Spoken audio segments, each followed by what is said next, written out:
Okay, there we go. There must be a way to program that if you really want it. I don't know. But so I apologize for my appearance.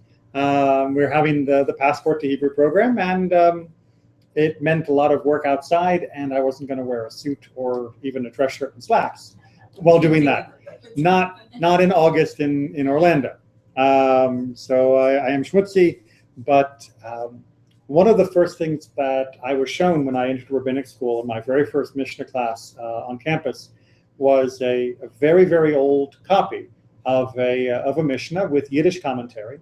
And on the inside of the copy, our professor showed us, was a plate, one of those stickers you put on the inside. It wasn't a sticker, it was glued on, because this was from the 1800s. And it said, the Woodcutters Association. This was a copy of the Mishnah that was owned by the woodcutters in the village. And every day they would go out, they would cut wood, and then they would come home, they would eat, and they would go to the Beit Midrash, and they would study Mishnah together from their copy. No one person could afford a copy of Mishnah. I mean, they're woodcutters. But they had pitched in together to buy a copy of the Mishnah so that they could study and they could learn. And ever since, I figure if guys who spend probably 15 to 18 hours a day hacking at logs can make time to study, the rest of us got no excuse. The rest of us got no excuse. So yeah, I may be schmutzy and all of that, but take me as I am and don't hold it against the Mishnah. All right, so we are in chapter 4 of the Mishnah. We are sailing through, and it is time to change gears, because we have been talking up until this point about the Shema. And we talked about when you say the Shema, we talked about what constitutes the Shema, and we talked about what state you need to be in to say the Shema. Sound familiar so far? All right. So chapter 4 of Mishnah Berachot is going to change gears as we introduce the idea of the tefillah. Now, the word tefillah by itself means prayer. When you add the definite article ha, or in Hebrew, ha tefillah, the prayer, you end up talking about what we call more colloquially in modern times, the Amidah, right? Or the Amida, if you prefer the more colloquial, idiomatic accent of modern America. So the Amidah, the tefillah, is our next category of prayer.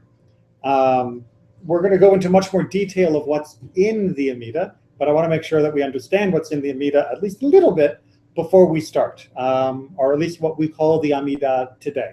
So every service revolves around this set piece, this center point, that begins with 3 set blessings. There are then some blessings in the middle that change according to the day, the time of year, and whether it's Shabbat or a weekday, whether it's a holiday or whether it's not, and then 3 more blessings at the very end. For those of you that come on Saturdays most frequently, you'll recognize the opening lines, Baruch Atah Adonai. That's the Amidah. And we're going to now take it apart and find out what's in it, when do we do it, and what state of mind do we need to be in to do it. If that sounds familiar, it means we're analyzing it the same way that we analyze the Shema. If you are scratching your head, not that I see anybody in the room scratching their head, but thinking, but wait a minute, we're talking about the service of the Shema, we're talking about the service of the Tefillah, the service of the Amidah. Isn't it all just the service? Isn't it just all one chunk? Because when we look in the Siddur, you just keep turning pages and you go through the Shema and its blessings, and then you get to the Amidah and you're just rolling along page after page after page. They are 2 separate things. We do them together now, which we're going to come to eventually in our discussion, but they are 2 distinct mitzvot. They are 2 distinct spiritual places to stand, or sit, as the case may be, in the Shema, and understanding the distinctiveness, that it's not just prayer, but that there is a particular mode and goal of the Shema and its blessings and a particular mode and goal of the Amidah, and we put them together for a reason, but they are unique, is a very, very important part of getting more out of the Jewish prayer experience, so that we don't just homogenize. The fact that I'm saying Hebrew must mean I'm praying. There are things we are meant to get and do in each that make them unique. Okay, so Berachot, chapter 4, Mishnah 1. We have the lovely introduction from the USCJ, but I'll leave you to read that on your own time. We're going to read Mishnah 1. And do I have a volunteer to read out loud the English for me and spare my voice if they don't mind me interrupting them? I'll do it. Okay. Mishnah 1. 1. The morning tefillah shacharit is until midday. A. Rabbi Judah says until the 4th hour. Okay, so this may sound like a familiar argument. The morning tefillah. The morning tefillah is said until when? According to the general opinion? The 4th hour. No, the You general said morning? opinion. The general opinion, if it's unnamed, that's the general It's opinion, until midday. is until midday. So that would be 12 o'clock, right? Well, it would be 12 o'clock in the rabbinic system. It would be 6 hours after sunrise, Okay, 6 hours after. right? So, which is not exactly the It would be same 12 thing. o'clock, right? One of the things that we were digging up with the kids was a solar or a sundial that was of relative time, right? Because most sundials that you see nowadays are set the same way that our watches and clocks are set, which is 24 hours in a day, 60 minutes in an hour, 60 seconds in an hour, 60 seconds in a minute. Long day. And it's always the same. In rabbinic time, it's not so. You divide up the number of hours of daylight into 12 segments. And midday means 6 hours after daylight began. But it's 6 relative hours, not Right. 60 minutes. It's only 60 minutes to an hour when you're standing on the equinox. But the solstice, it's going to be a lot less, depending upon your latitude. And on the other solstice, it's going to be a lot more, depending upon your latitude. Okay? So, one says the morning shacharit tefillah, it has to be said before midday. And Rabbi Yehuda says, no, it has to be said before the 4th hour.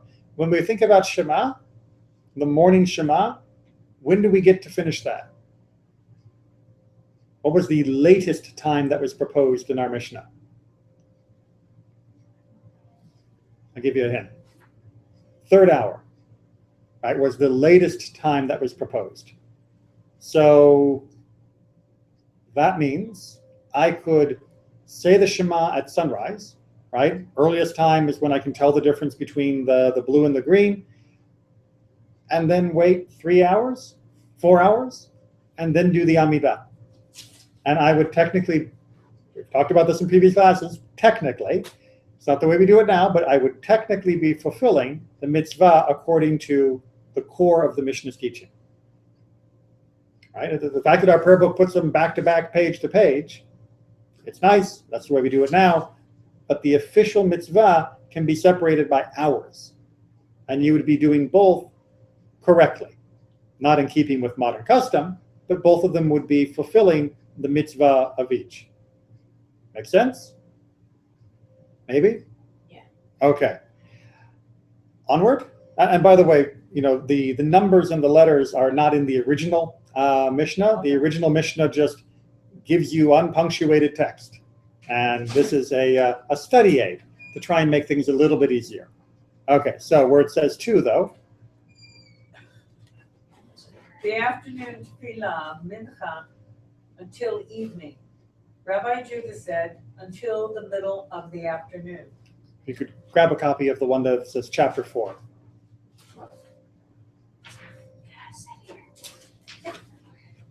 Okay, so we have another tefillah, another Amidah that we do every day, and we call that mincha. And from the time that we are done with being able to say shacharit, we have until either the evening or until the middle of the afternoon. So the middle of the afternoon would be if you take between noon and you take evening, and you divide in the middle of that. That would be the limit. Make sense? Maybe? Right? Yes. Okay, Jews pray how many times a day? 3. 3. All right, so we've done Shacharit, we've done Mincha, and now we need to read the next one. Okay. The evening prayer has no fixed time. That what? Now, the evening prayer has no fixed time, right? So what we call Mariv Right. has no fixed time. Remember, for the Shema, we argued and we worked out what time you had to do it, what was the time of sleeping, but then we worked out that actually that's not the required time, it's just the advised time. So you end up from when 3 stars come out all the way until the next morning practically is okay for the Shema at night. For this, it's basically saying, as long as it's night, you can do the Mariv. Anytime is fine. And can we get the copies for chapter 4 to our new arrivals? And we can all be very glad we have copies of this, because in the old world, you would just have to sit and listen, because you wouldn't have a copy of it, and you'd just be memorizing it as we went. Okay. Okay, 4. 4? The time for the additional prayers. 4. I thought we said we prayed 3 times a day. Well, we technically pray 24/7. We're not supposed to cease. Ooh. Technically. Well, we'll get to that someday, I'm sure. But What? in terms of the prayer services, there are 3 on your average day. And on Shabbat or on holidays, We get the extra one. we get the extra one, the additional, the bonus, which we call Musaf. The time for the additional prayers, Musaf, is the whole day. Rabbi Judah says until the 7th hour. Right? So the Musaf, the general position would be, you can do Musaf anytime. Right? If you want to do Musaf in the afternoon, you can do Musaf in the afternoon. If you want to do Musaf in the morning, you can do Musaf in the morning. Because what does doing Musaf mean according to this?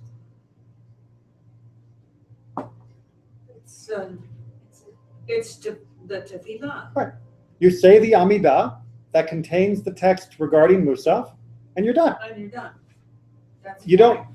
need to, and again, I'm not trying to change current practice, but in terms of ticking the box of fulfilling the mitzvah, you don't need to do it immediately after the Torah service the way we customarily do it.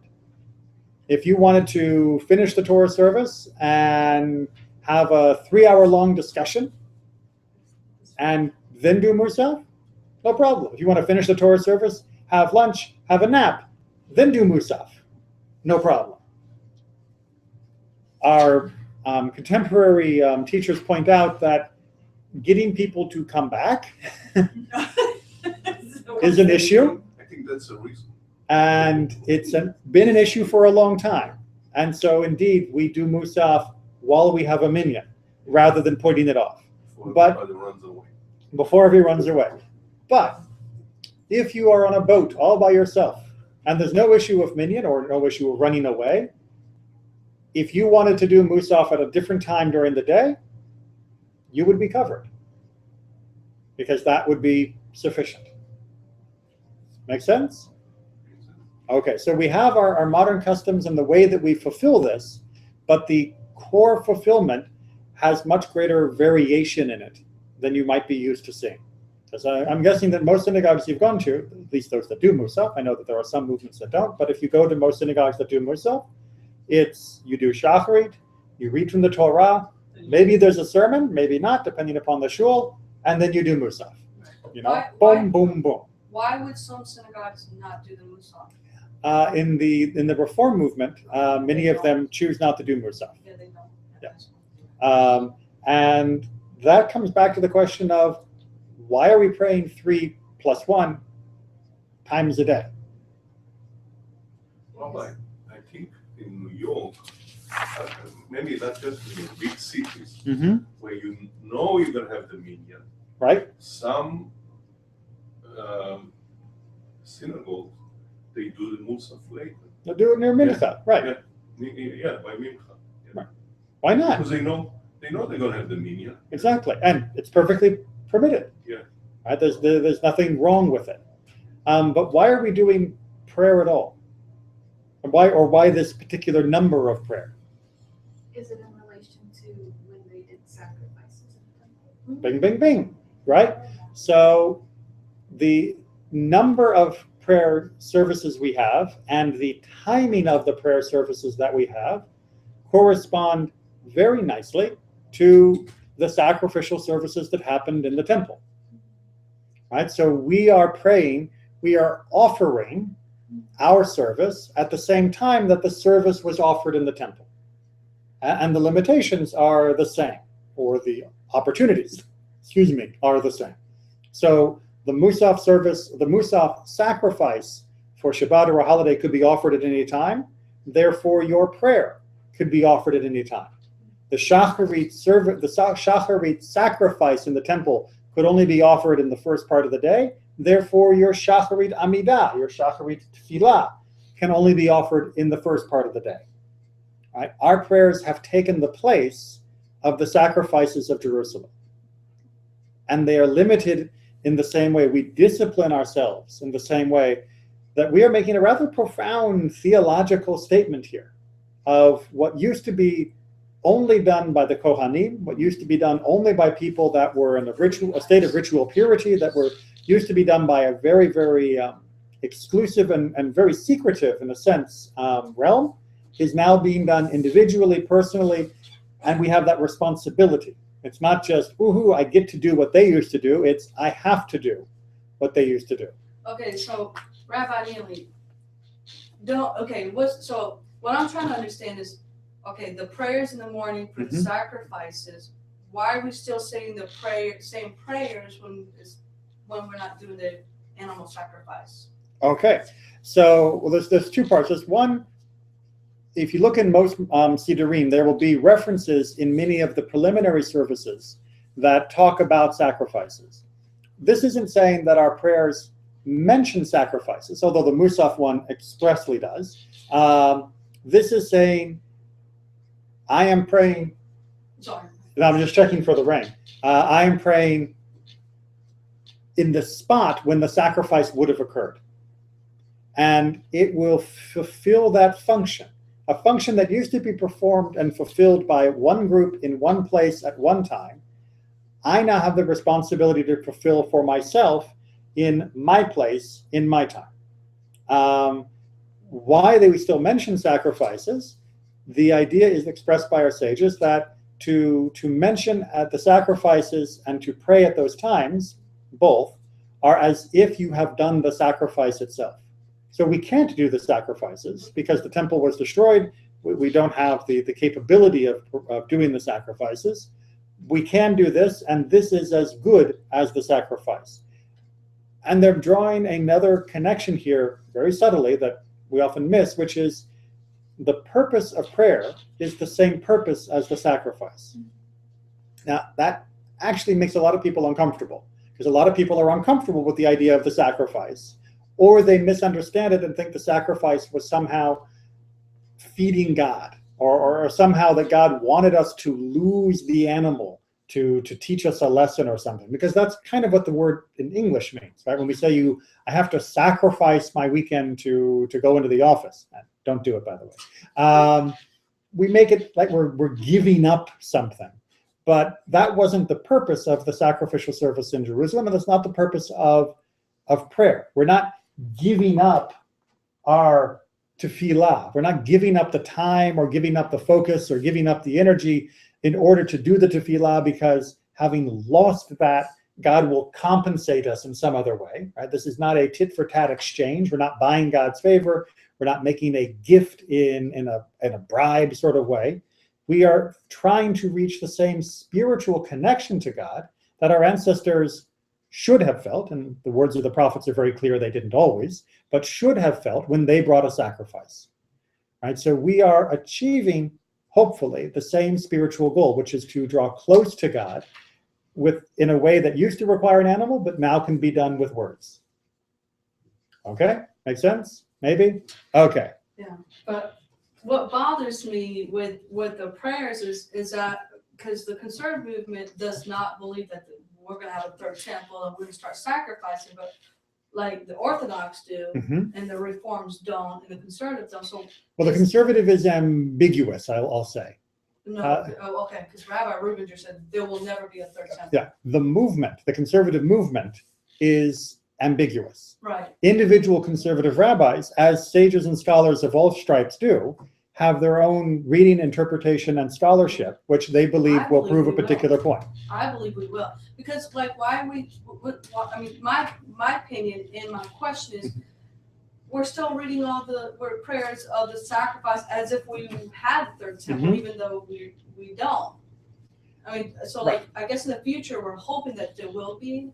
Well, so this is a much more complicated question than the Mishnah itself, but I would point out in defense of those who say we may or may not have a third temple, if this service, the avodah of the heart, the tefillah, is as good as the sacrifices, why would we need to do sacrifices again? If we're not losing anything in our current state, because our prayers are as good as the sacrifices, what function would a reconstituted sacrificial service fill? Rambam himself argued that the sacrifices were a necessary step in our education, and that God gave them to us, not for God. And that as we outgrew them, or moved away from having them be a helpful educational tool, they were no longer necessary, and we could move into a deeper form of connection to God, which comes not through the material, but comes through purely the spiritual. So there are lots of good reasons why people believe that our tradition hints that we're not really expecting to get the knife sharp and to light the fires, even though we do hold out as a symbol of the restoration and our closeness to God, the building of the temple and the resumption of those services. So it can be both. And that's why, like I said, the conservative movement is ambiguous. As a whole, there are lots of different positions to cover on this topic. Because I heard that we're in a process, Jerusalem is in a process of building the third temple right now. There are people in Jerusalem and Israel who would very much like to and are checking out cow candidates for having a parah adumah, for having a red heifer, who are trying to train Kohanim and who are trying to build the items. And there are all sorts of people in the world. That doesn't actually mean we're close. The end is nigh. Okay. I was just going to say, in the prophets, it seems to me that they are so clear, so just crystal clear, that the whole misunderstanding was the sacrifices were there to train you. God doesn't need the sacrifices. I mean, again and again and again, it's pointed out. It's not about how much. You're hooked on the stupid. You're hooked on that. It's not about how much you bring, it's about what you bring here. I mean, And it's like Saul himself was yanked from the kingship for precisely that reason. When Samuel said to him, is it sacrifices that God wants, or is it obedience? Is it you want our loyalty? It's so. He doesn't want the sacrifice. Well, God, It was kind of like, so God wants us to fulfill the commandments. Yeah. And so this is where we come to the side that says, maybe we will have a third temple, right? Because we had the first temple destroyed, we came back, we rebuilt that temple, and we began doing sacrifices again. So if we have the opportunity to rebuild, why wouldn't we offer the sacrifices again? Because it seems pretty clear in Leviticus and other parts of the Torah that God kind of did tell us to do sacrifices. So if God told us to do sacrifices, how can we say we won't? We can say we can't, but we can't necessarily say we won't. On the other hand, we don't know under the conditions that when Mashiach comes, whether it will be very clear that, in fact, we're not supposed to have the sacrifices again, which is why I said, are you still doing that? which is why I said it is, I think, very good of the conservative movement to be ambiguous on this, because we should not be able to categorically say, under no circumstances ever, even with the Messiah's express instructions, would we do sacrifices? And we also shouldn't say, I don't care what the Messiah says, I'm doing sacrifices even if he doesn't want me to. It's No, we can get what we can from understanding the sacrifices, how they figure into prayer, and what that means for us now. And the third temple will sort itself out in good time. I just believe that we will have a third temple because the Jews have existed this long. But And- it exists longer with. And we may or may not need it or not. But we're still here, and at the first time, there was a temple, and then the second time, it took a long time for there to be a second temple, so. Only about 70 years. We're running the clock rather long on the third rebuilding. And when first destruction, 70 years, new building. So there were still people around. Second destruction, 2,000 years. It is raining. What? It is raining. Yeah, I could tell it was coming. Okay. Chapter 4, Mishnah 2. This is the second page. We're on the inside cover. You have to flip. I know, you got to flip the page. You ready? Mm-hmm. The introduction? Nope, just where it says Mishnah 2. Rabbi, I love these names. Nehunya. Nehunya ben Haknan Mm-hmm. used Hakaneh, the zealous. to pray as he entered the Bet HaMidrash. Used to pray as he entered the Bet HaMidrash, and as he left in a short prayer. They said to him, "What is the reason for this prayer?" And he replied, "When I enter, I pray that no mishap should occur through me. And when I leave, I express thanks for my portion." All right, so this is a bit of a digression. We're talking about the Beit HaMidrash. This is the house of study, right? Not the synagogue, but the place of study, the academy, if you will. And apparently, Rabbi Nehunya would give a personal prayer when he came in and when he left this place. And we get the short version here, right? That no mishap should occur through me, and when I leave, I give thanks for my portion. The Talmud gives us the long version. So if you look down under our explanation, the second line reads, "Our rabbis taught, on entering, what does one say?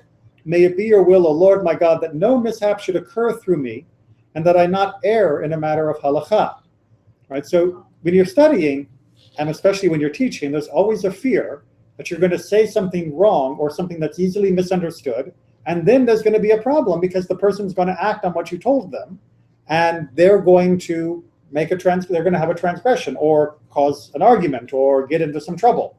And so the prayer is, I hope that everything I say works out and that my colleagues rejoice in my embarrassment and that I may not call unclean, clean, or I might call unclean, clean, or clean, unclean, and that my colleagues may not err in a matter of halakha, and that I may rejoice in their embarrassment. So I don't want to make them feel bad. I don't want them to be happy if I feel bad.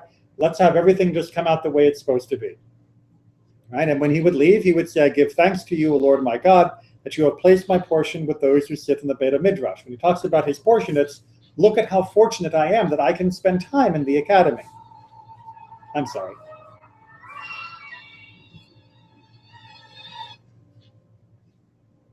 Just turn that off. And you have not set my portion with those who sit in the street corners, meaning the idlers, the loiterers of the world. For I rise early and they rise early, but I rise early for words of Torah and they rise early for frivolous talk. I labor and they labor, but I labor and receive a reward, and they labor and do not receive a reward, meaning what they get up to is rather pointless. I run and they run, but I run to the life in the world to come, and they run to the pit of destruction. All right? All right, let's get back to the tefillah. So now we know when we're supposed to say the tefillot for the different times of the day, plus the special musaf for the special days. But what's in the tefillah? Now, you may be thinking, but Rabbi, it's in the Siddur. I know what the Amidah says. Yeah, well, it's got to come from somewhere. So here's where they decided what it is. Mishnah 3. Mishnah 3. Rambam Gamliel said every day a man should pray 18 blessings. Rabbi Joshua said an abstract of the 18. Rabbi Akiva says, and if he knows it fluently, he prays the 18. And if not, an abstract of the 18. Okay, So we've introduced this idea that the tefillah is comprised of 18 blessings, plus one. We'll come back to the plus one later, right? Because if you go through and you count, if you go through and count the Shemona Esrei, exactly, and you go through and count the number of blessings for a weekday Amidah, you're going to get 19. But it's the 18 blessings. That's the official title. It's just one got added later on, and that's a subject of some scholarly discussion that we're not going to get into right now. But just in case you went home and started counting, I didn't want you to be surprised that you found an extra one. We know it's there. So Rabban Gamliel says, you want to know what the tefillah is? Do you want to know what the prayer is that a person is supposed to say 3 times a day? It's these 18 blessings. So recognize until this point in the Mishnah, although we began with the assumption, because I wanted you to at least have some familiarity with the topic, we began with the end. At this point in the Mishnah, if we were reading it blind, you wouldn't know what the prayer is. All you would know was a man is supposed to pray, and we talked about the man-woman thing last week, that a man is supposed to pray 3 times a day. We didn't tell you what the content was. Now we're saying there's a set content for the prayer, and it's called the 18 blessings. But there's an argument about this. So Rabban Gamliel says, this is what you're supposed to say, full stop. Rabbi Joshua says, if you... Think you know what well, that's Rabbi Akiva. Rabbi Joshua says, actually, the condensed version, right? And you can find this in a good Siddur, that is a complete Siddur. Many of them don't include it, but a good one will. There is a abbreviated version, a short form, if you will, of what we call the Amidah. There is a short form of the tefillah. And Rabbi Joshua says, no, that's what you're supposed to do. If you wanted to pray the big one, sure, no problem. But the mitzvah, the yotze, right? You fulfill your obligation. That comes from the minimum abstract. And what does Rabbi Akiva then add? If you know it, what? If you know it, do everything, and if you don't, do what you know. So if I know it fluently, and I choose to do the abstract, am I yotze or not? Did I fulfill or not? Yeah, you are. According to Rabbi Akiva. According to Rabbi Akiva? It doesn't say. It just says that you can do it. If you know it fluently, then you do it. If you don't know it fluently, then do the short version. I think it's still. You think it's still optional? And then I think it's still okay. Right. So there is room for debate, but I think in terms of what he's adding, because what Rabbi Joshua is saying isn't don't pray the long version. What Rabbi Joshua is saying is the minimum is the abstracted version, the short version. So for Rabbi Akiva to come, he has to say something new. Unlike, Congress or committee meetings, you don't usually just get people saying, I agree, and making a speech that they agree.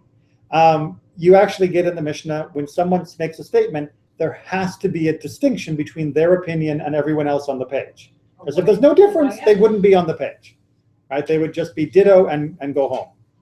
So Rabbi Akiva, we have to make a distinction between him and Rabbi Yoshua, right? So if Rabbi Yoshua says that the 18 short version is good enough for everyone, Rabbi Akiva has to be modifying that somehow. And the most standard way of reading it is that if you know it fluently, then yes, you need to do like Rabban Gamliel says, and you need to do the long version. If you don't, then you don't. Now that might seem a little troubling, because doesn't that mean we have a different standard, right? Bob over there did the mitzvah in the short form, and I have to do the long form because my parents sent me to day school. But wait a minute. But that's not fair. In the corner over there is doing the very best he can. Okay. So what is the mitzvah? Praying. Right? The mitzvah is praying. This is the vehicle for achieving the mitzvah. And exactly as you said, for the guy in the corner or the guy who went to day school or yeshiva or whatever, they both need to pray with their whole heart, with their whole ability. If his whole ability is the short form, he has fulfilled it. If his whole ability is the long form, he better do the long form to fulfill it. Right? You don't get to cut corners Right. if you have the talent, if you have that knowledge, if you have that skill. Right? You give 100%. 100% of his skill and knowledge is a different total than his, but they're both at 100%. They both are doing tefillah. They both check, and they are yotze from their obligation. Right? You can't be lazy just because the guy next to you doesn't know as much as you. Right. It's a different way of thinking about it, I think, than we usually think about it. We usually think about it as, I read the words, I must be okay. Right? But if reading the words is easy for you, then you have to find your 100% devotion for tefillah to reach the 100% required for it. And this is something we touched on when we were talking about the Shema and the Amidah distinction in earlier chapters, right? Because the standard for fulfilling the obligation of the Amidah, the tefillah, of praying, as opposed to the recitation, right? The kriyah of Shema, the reading of the Shema, is this requires absolute concentration and personal spiritual investment.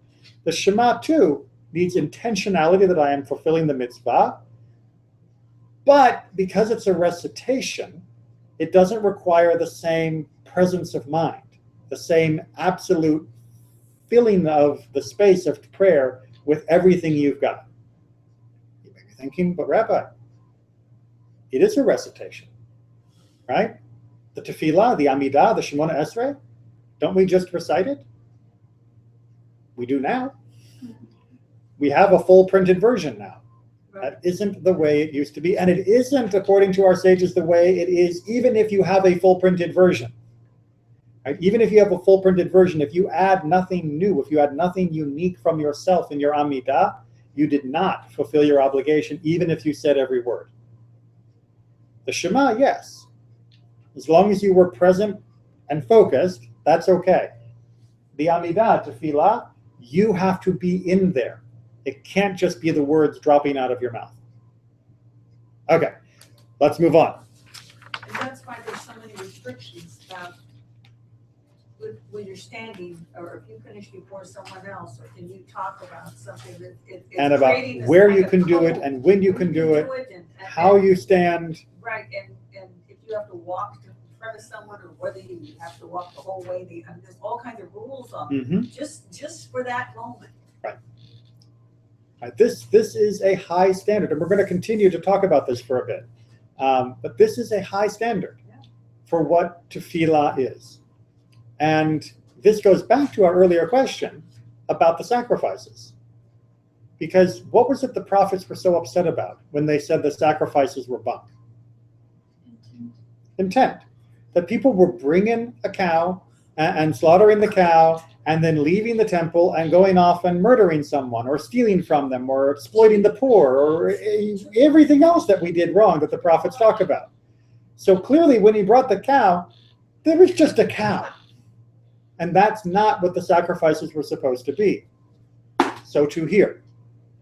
Just because you brought the words, if you didn't bring your full intent, God doesn't need more words any more than God needs more cows. Well, he needs more of our spirit, of our intention. Exactly, the action as well, but this is a particular type of action, the prayer. And that means recitation for this is not good enough, which is going to be very clear in Mishnah 4, from chapter 4. Rabbi. Yeah. I know I read one time a commentary by one of the sages, and he was saying basically the reason that you bring the sacrifice and you watch what they do to the cow, they slaughter it, they spill the blood, you're supposed to be instead of that cow. Yeah. Yeah. So Ramban, Nachmanides, Ramban, says this very clearly at the beginning of the book of Leviticus, his meta commentary. Not every commentary agrees with that because there are many other sacrifices. Not all of them are for our sins. And there were many joyful sacrifices and the daily sacrifices and everything else. But he was very, I think, clear and very right that you have to imagine more is happening spiritually than the cow is dying. And projecting yourself, feeling intimately part of the drama of the sacrifices was a big part of that. So I think we could argue about whether or not really the sacrifices were instead of you or not, but the idea that you need to focus on what's happening and you need to feel it, because it's not just the cow, this is your moment, is absolutely right in keeping with what we're talking about for prayer here. It's like a warning, you know. You keep doing this, Yeah. this is what's gonna happen. Eventually we're going to run out of cows, and then You're gonna be you're the next next. one. Yeah. All right, so chapter 4, Mishnah 4. Rabbi Eliezer. Rabbi Eliezer says, if a man makes his prayers fixed, it is not true supplication. All right, so this is the hard part of living after the printing press. Right, because if this isn't fixed, if this isn't set down, I don't know what is. But the text of Hamlet is also fixed. But I think most of us would understand and would relate if you go to a production of Hamlet and all they do is read the script, you'd want your money back. No emotion. Exactly. Well, where's the personal expression? I mean, are you going to play Hamlet as some moody teenager? Are you going to play Hamlet as this crazy guy? You're going to play Hamlet as this schemer who's very subtly manipulating everything around him and pretending to be crazy. What? Well, you can play Hamlet in lots of different ways, right? And it's the choice of the actor of how he will put himself in the role of Hamlet and say the same words as the guy who played Hamlet last week or in another city, but will play Hamlet differently. And so too, that's what we have as our challenge in our modern day. So Rabbi Eliezer was talking to in a day and an age when people did not have a hard copy of the Siddur. Right? They knew the general format. But they were hard copying it up here. Well, there was much more variation. There wasn't a fixed version of the tefillah. Right? There were themes, and you had the opening phrases often, and you had the concluding phrases often. But in between, there was a lot of room for extemporaneous, both by whoever was leading, as well as by the private person, for their own expression. And in fact, there are many, many rules that go into what a person can say. How much improvisation can you make? It's okay. Other half of the family's going home. Precisely for that reason, that it was inherently personal and extemporaneous, as opposed to, well, you know, I've said it so often that I've gotten used to the words I normally use, so now I don't have to think about new words every time I go to pray. Once you've done that, Rabbi Eliezer says it's no longer tefillah. Right? If you just saying the same words over and over again because you got used to these words, you just, it's, and when I get to the prayer about, wisdom, this is what I say. When I get to the prayer about health, this is what I say. It's you've made up your own version and you're now sticking to it. He's saying don't stick to it. Every time you go to pray in his day and age, you should be reinventing within the boundaries of the theme and within the boundaries of what is fixed, your own expression. And in our day, we're not asking people to reinvent the whole prayer, but we are asking them to say the prayer as it's yours, to make it yours the same way an actor makes to be or not to be his. There has to be you in that prayer, even though the words are the same. And Rabbi Joshua adds on a different note. Rabbi Joshua says if one is traveling in a dangerous place, he says a short prayer saying, "Save, O Lord, your people and the remnant of Israel." In every time. This is continuing the prayer. Okay. In every time of crisis, may their needs be before you. Blessed are you, O Lord, who hears prayer. Okay. So you just. All right. So recognize what we have now. We had an 18 version, right? And then we had the short 18, right? And now Now we got. one sentence. Well, basically, No, I I'm mean, sorry, just two sentences here. one plus what's called the Chatima, the Yeah, final right. Baruch And every time of Atah, crisis. right? So you can go anywhere from a good 15 minutes, depending upon how you're reciting it, to 3 minutes to 15 seconds. Or if your cantor wants to extend it And beyond. it can in be the right 20 seconds. circumstances, all of them fulfill the obligation for hatfilah. If the only thing you can do is the short version because of the danger or because of the situation. Doing the short version is good enough, and trust me, a person who is in danger is praying with all their heart. Yeah. There's no need Right? to It's a shortcut to authenticity when it comes to standing before God. Is when, as they say, there are no atheists in the foxhole. You have a main line in your spirit right to God, because right then and there you're feeling exactly what life is like. But at other times we might need a little bit more time to expand and have that experience. So you do what is appropriate for the time or your spiritual moment. That's where in Proverbs it says God laughs at the fool when he says there's no God. He goes running to God in time of trouble. Okay, so if you, Raphael, yes. Can you show us the full 18 and the short version of 18? Not on the board. No, I know. And the Siddur that we have here doesn't have it. What yeah, do we have in this? The Siddur, we have the full The version. full- We have the full version, yeah. I have copies of both the short version as well as the single line. If I remember, I can bring a copy next week. The next one. Yeah, I can bring a copy next week to show you the different variations. So, well, the short one, the short one, we just saw. That was it. The other one is well, it's in between. Okay, Okay. I think we can get just one more in because it's kind of on the same idea. Chapter 4, Mishnah 5. Mishnah 5. If he is riding on a donkey, he gets down and prays. Right? Okay, so you're walking along on your donkey. You notice what time of day it is. It's time for mincha, let's say, the afternoon. And you're on the donkey. Get off the donkey. Right? Come down off the... Sitting on a horse, Yes, you can. but not a jackass. No, you can pray on a donkey too. We're going to see that in part 2. Right? You can pray on a donkey. But right now, the general rule is don't pray on the donkey. Remember when we talked about being on a limb or being up on a scaffold, you come down for your tefillah, you come down off the donkey too. Even though you might think you can concentrate on the donkey, it is much better if you're giving your 100% to be off the donkey to make sure that you're not giving 99.5%. However, if he is unable to get down, he should turn his face towards Jerusalem. And if he cannot turn his face, he should direct his heart.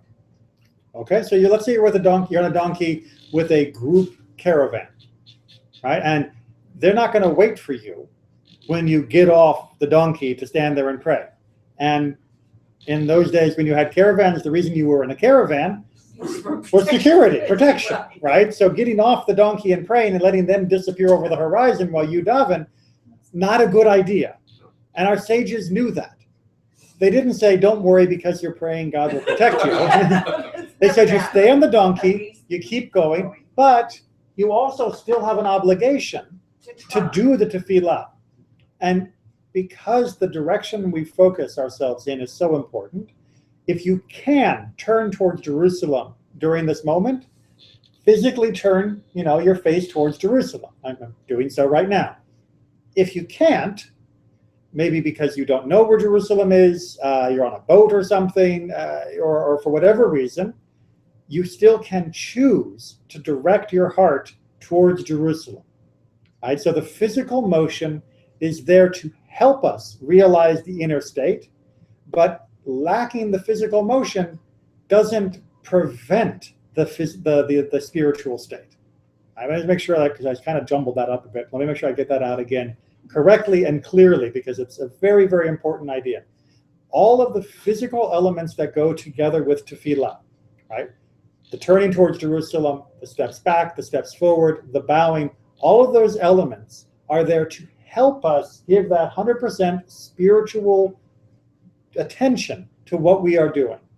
If we can't do the step forwards, the step backs, the bowing, or the facing of Jerusalem, that doesn't mean you can't still achieve that spiritual moment.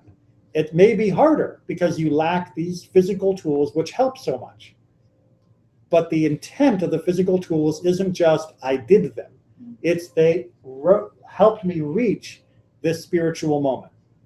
Right? So doing the physical motions, turning towards Jerusalem, stepping in the right way, bowing in the right way, and not reaching that spiritual moment, why did you bother moving?